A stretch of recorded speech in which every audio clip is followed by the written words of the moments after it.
Ayan, magandang araw mga kaibigan. Ito na naman ako at ang aking ulam ngayon ay ginataang tulingan. Puro ginataan po tayo ngayon. At ito, hindi ko na pinakita ang aking pagluluto ng ginataan tulingan kasi madali lang naman.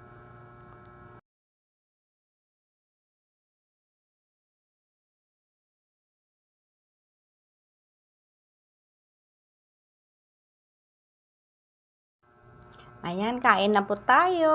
Ito yung aking nilutong tulingan na napakasarap. Nagmamantika po yung gata niya. Ayan, saluhan nyo po ako. Tayo kakain na po.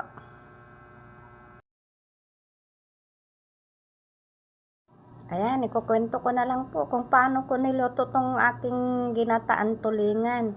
Hindi ko na po siya prinito.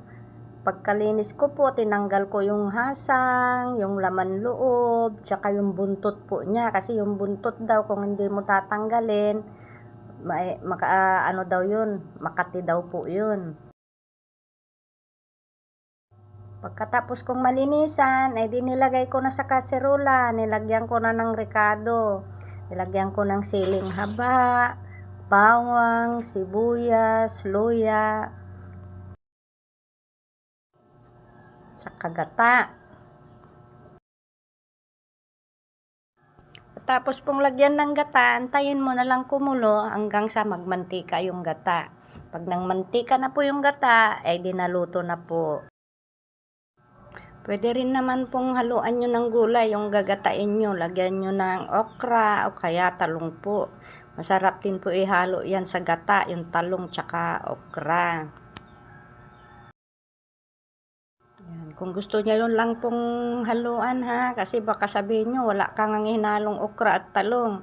Wala po akong okra at talong ngayon. Kung ano lang po yun nandito sa rep, yan lang po ang niluluto ko. Malayo po ang palengkehan dito sa amin. Kaya kung ano po yung nandito sa rep, ayan po ang nilalagyan ko ng remedyo para maluto po. Kaya pag mamalingki po ako, maramihan na para isang baba lang po. Kasi malayo din ang pinapalengkehan, magastos din sa pamasahe. Magkano po ang pamasahe mo papunta ng Bayan Marikina? Kahit hanggang dyan lang po sa Talipa pa ang pupuntahan mo, makapasahe ka pa rin po ng 50 pesos. Kaya minsan naglalakad po ako. Kasi yung ipamasahe mo, ibili mo na lang. Hanggang dito na lang po ang aking video. Salamat ulit sa inyong panonood. Bye-bye!